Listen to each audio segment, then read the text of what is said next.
tu respuesta bastante elocuente. Yo le daré paso entonces ahora al compañero Jaime Ortega de México, profesor investigador de la UAM de Xochimilco. Muchas, Compañero Jaime, muchas bienvenido y gracias. tiene la palabra. Muchas gracias, Johnny. Muchas gracias, Diego Armando, camarada. Qué bueno verte por acá. A los colegas, a Manuel, a María Camila. Bueno, la pregunta y las respuestas, es difícil agregar algo más original a lo que se ha dicho. Entonces trataré de pensar algunas tendencias, directrices, como decía Manuel, que me parece lo más significativo. La primera que yo diría es que esto que llamamos las nuevas derechas, independientemente de la adscripción, hay algunas muy claramente protofascistas, hay otras moderadas, no necesariamente. Es que, bueno, estas ya no son las viejas derechas neoliberales, hijas de las transiciones a las democracias de los años 90, eso es un gran cambio, porque vienen de otro estirpe, vienen de otro origen, surgen del malestar ante los fracasos o bien del neoliberalismo o bien de los gobiernos progresistas que por distintas razones nunca pudieron abandonar el neoliberalismo del todo. Creo que esa es una primera diferencia, ¿no? Por eso es que entre ellas se llaman las derechitas, ¿no? Unos le llaman a los otros las derechitas, porque estos eran muy tibios, ¿no? Eran muy progres incluso, se acusan de eso, ¿no? Porque las derechas neoliberales habían aceptado un cierto orden, eso que se llama en el discurso político que tienen ellos mismos, los globalistas, ¿no? Estos son derechas, es curioso, es una derecha neoliberal, no han abandonado, hasta ahora no hemos visto ninguna de estas derechas abandonar el neoliberalismo, pero no necesariamente con una apertura global, ¿no? Y esto mete contradicciones, porque la realidad económica latinoamericana no tiene a Estados Unidos necesariamente como el primer socio comercial, esto está muy estudiado, el caso de Perú es muy claro, Perú no podríamos decir que Estados Unidos sea su principal, el principal socio es China, ¿no? Entonces tenemos estas contradicciones, ¿no? Más allá de las diferencias, porque además podríamos hacer un crisol, esa es otra diferencia sustancial frente a las derechas de los años 90. Si uno ve los 90, ve al Menem, a Salinas, en México, a Gaviria en Colombia, a Carlos Andrés Pérez en Venezuela, más o menos se parece, hasta físicamente se parecían en algunas cosas de repente. Estas derechas no se parecen entre ellas. Estas derechas creo que tienen un desquiciamiento ideológico muy fuerte. Hay unas como Milei que reclama Occidente, los valores judio-cristianos y no sé qué. Y hay otras que son profundamente evangélicas, ¿no? Ahí está el caso de Costa Rica, ¿no? Entonces, creo que son derechas más diversas en ese. Creo que hay un caos ideológico, producto del momento de transición que estamos viviendo en la forma de acumulación del capital, que no está clara para dónde va, o al menos no está claro para nosotros a dónde vamos, ¿no? Estados Unidos es muy claro para dónde va, ¿no? Proteccionismo, arancel, tampoco puede hacerlo totalmente. Bueno, yo lo que diría es que estas derechas, aunque nos parecen avasallantes, y lo son, pues están ganando en todos lados, ¿no? Tienen base de masas, así sea electoralmente, en algunas mucho más activas, en algunos muy violentas. Yo diría que yo en general no creo que tengan un proyecto de sociedad futura. A diferencia de las derechas neoliberales que estaban abandonando el viejo modelo desarrollista, las previas, estas yo no las veo con un proyecto de sociedad. O sea, no solo de economía, neoliberalismo, apertura, vender, privatizar, eso sí lo tienen todas, pero no los veo con un proyecto de sociedad. Y a las anteriores sí las vimos, reformaron las sociedades, ¿no? Todas las sociedades, algunas muy radicalmente. Creo que vivimos en una época, estas derechas viven una especie de neoliberalismo tardío, es decir, el mundo ya está abandonando el neoliberalismo tal como lo conocimos hace 20 años, 30 años, y estas quieren insistir en eso, ¿no? Creo, como decía la compañera Camila, que están viviendo un segundo o tercer aire del anticomunismo, ¿no? Es muy interesante este anticomunismo postsoviético, ¿no? Porque en realidad ya no existe, ¿no? El enemigo, pero bueno, lo han inventado y está funcionando ese anticomunismo. Y eso tiene que ver mucho con Estados Unidos, que es una cultura política el anticomunismo, Pero algunas sociedades latinoamericanas, creo que Colombia es una de ellas, creo que Chile es otra de ellas, donde el anticomunismo sigue siendo muy vigente, ¿no? Claro, en sus países hay partidos comunistas, ¿no? De distinta escala, pero en Argentina, ¿no? Pero tienen lugares distintos, ¿no? Y sin embargo sigue teniendo un anticomunismo estructurante de la vida política.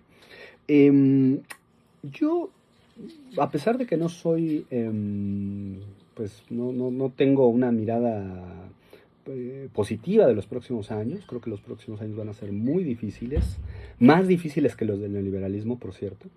Veo algunas cosas. Primero, la ruptura del consenso liberal. O sea, ese viejo orden liberal, ese viejo orden de democracias liberales, representativas, mercados abiertos, ese orden está roto, ¿no? Y hay que aceptar que está roto y hay que organizarse a partir... Y que el liberalismo le da la entrada al fascismo, eso es lo que estamos viendo, lo estamos viendo a nivel mundial. Porque, claro, el liberalismo desregularizó todo y eso le da fuerza al capital y el capital entra y, claro, cuando no puede saciarse, toma estas formas violentas neofascistas, ¿no? Sin embargo, creo que en el caso específicamente latinoamericano, que es distinto al caso europeo, que es distinto al caso norteamericano, yo creo que como en el pasado, los fascismos centrales, ¿no? Estas experiencias que Manuel traía a colación históricas muy importantes, nos dejan una condición nuevamente subalterna, ¿no? O sea, periférica, periferizada, y creo que la expresión más grave de eso es lo que Camila decía, es la anulación de cualquier espacio de soberanía, ¿no? Yo creo que vamos hacia o estados protectorados, Venezuela, ¿no? Una guerra, por cierto, un ataque militar, o sea, como eso no lo podemos olvidar, un ataque militar que además no sabemos cuándo terminó, no hubo una rendición, no hubo un acuerdo de paz, no hubo, como se acaban las guerras, ¿no? En un orden medianamente civilizado, un protectorado, ¿no? Una élite que no puede hacer otra cosa, un país donde no funcionan las contradicciones ni las fuerzas políticas locales, no están. Vean ustedes el berrinche de María Corina Machado, no funcionan las élites políticas, no importa que sean las más burguesas de las burguesas, no operan. Luego estados vasallos, creo que eso es lo que vamos a ver como hongos la creación de estados vasallos, estados que van a servir de correa de transmisión, de cadena de suministros, ¿no? De entrega de lo que nos pidan.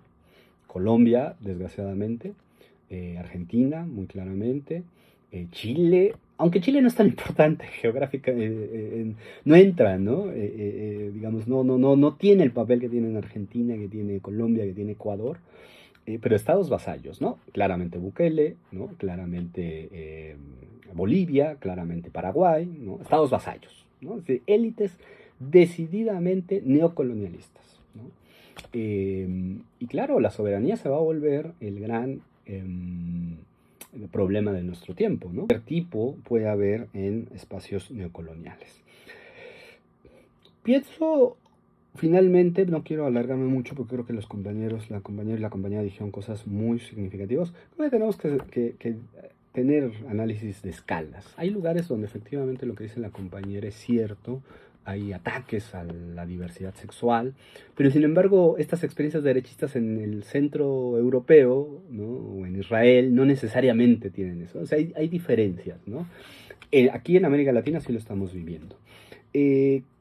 Todos los países tienen las mismas relaciones económicas, ¿no? Había países que tenían alta intensidad de vínculos con el capitalismo ruso, con el capitalismo iraní, eso se acabó, ¿no? O sea, eso está absolutamente agotado, ¿no? Y se impone la lógica de un gran gendarme, ¿no? Un gendarme que nos va a decir con quién negociamos, con quién no negociamos, en qué medida negociamos. Y eso es terrible, ¿no? Creo que el caso más prototípico de esta andanada neocolonial, pues es Cuba, ¿no? O sea, es Cuba la intensidad del ataque nos habla de este nuevo tiempo político, ¿no?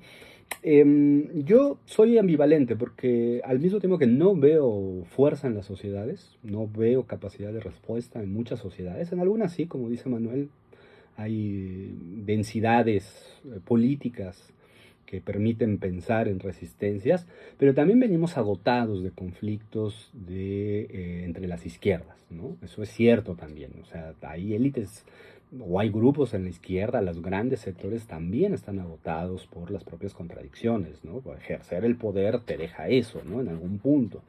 En Bolivia es clarísimo esto, ¿no? Entonces, bueno, no soy optimista en ese rincón, pero tampoco soy pesimista porque no veo a estas derechas con proyecto a largo plazo. Las veo caóticas, las veo mediáticas, desesperadas, las veo ridículas en un punto, ¿no? Las veo... y eso también, eso es peligroso, por supuesto, ¿no? Que tengan todas estas características, las vuelve muy peligrosas, pero también las vuelve fácilmente sustituibles, ¿no?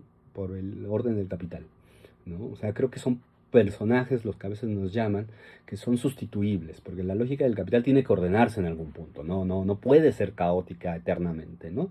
Tiene que tomar figuras institucionales, políticas, y no creo que estas vayan a durar mucho, ¿no? En ese sentido, porque no les veo proyecto de sociedad a largo plazo, ¿no? Pueden imaginar ellos un proyecto de sociedad, pero la verdad es que hay condiciones que ya son irreversibles. No vamos a sacar a las mujeres del mercado de trabajo. O sea, por más antifeministas que sean estos tipos, las mujeres no van a salir del mercado de trabajo, ¿no? O sea, no se puede, ¿no?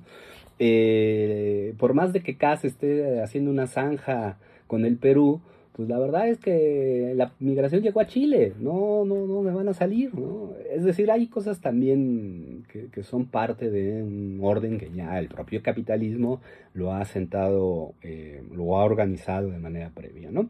¿Qué veo? Estados como el estilo liberal oligárquico del siglo XIX, ¿no? Yo creo que vamos para allá, con élites que van a ir recambiando, unas veces serán más protofascistas, otras veces serán más moderadas, todas van a cumplir la misma función.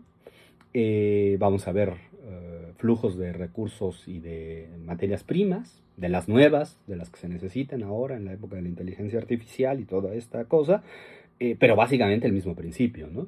Y por lo tanto, y me adelanto, pues no sé si haya esta pregunta, pero bueno, me adelanto, creo que el horizonte va a ser un horizonte ya no de resistencias autónomas, sino nuevos reinvenciones de los paradigmas de liberación nacional. O sea, vamos a regresar a ese, o estamos regresando a ese nivel, ¿no? Vamos a necesitar independizarnos de nuevo, ¿no?